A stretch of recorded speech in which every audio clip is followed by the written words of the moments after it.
Bonsoir, Victoria. Vous allez bien?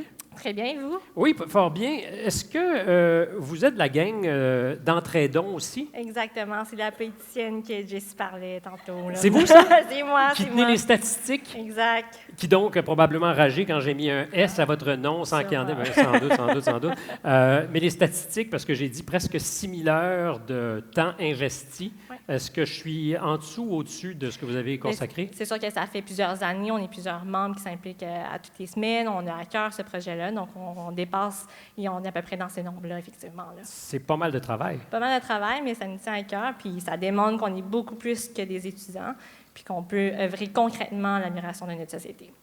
Ça compte pour vous, parce qu'on parlait tout à l'heure de ce que l'école, ça forme des gens qui sont capables, évidemment, de répondre aux besoins du marché du travail. Vous êtes en kinésiologie, je pense? Oui, exactement. Donc, j'ai diplômé en kinésiologie au mois de mai. Actuellement, j'étudie en gestion des services de santé, puis en relations publiques là, à l'Université Laval aussi. Et vous avez des heures pour le bénévolat. Toujours. Mais je disais, ça compte cette idée justement que par-delà ce qu'on fait qui est en adéquation avec le marché du travail, vous êtes là aussi pour que, bien, collectivement, on avance peut-être d'un petit millimètre, mais un millimètre à la fois, on finit par avancer.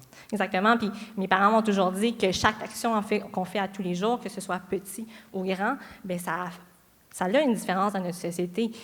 Si on n'a pas l'audace d'agir, mais on ne pourrait pas améliorer et créer un avenir auquel nos membres peuvent être fiers. Je suis content que vous parliez de vos parents.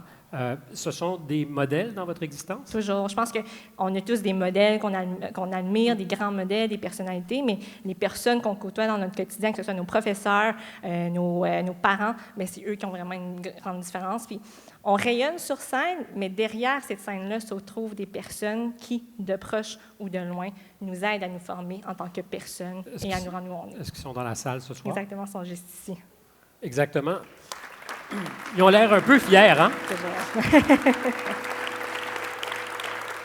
On peut leur dire bravo, sans aucun doute. Je termine là-dessus. Vous avez fondé la première association de philanthropie universitaire au Canada.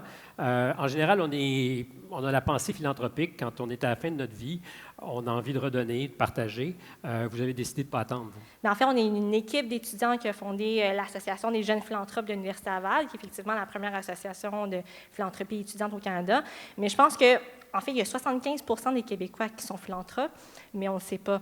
Et en fait, aujourd'hui, c'est la preuve qu'on incarne ces valeurs philanthropiques, ces valeurs de responsabilité sociale, que ce soit dans nos actions quotidiennes, dans nos études, dans nos entreprises et nos organisations. Puis surtout, c'est une valeur, puis ça nous tient à cœur, surtout au Québec, de promouvoir et de propulser ces valeurs-là. Mais vous êtes parfaitement inspirante. Ah, mais c'est super gentil. Merci beaucoup. Merci. Victoria Tan.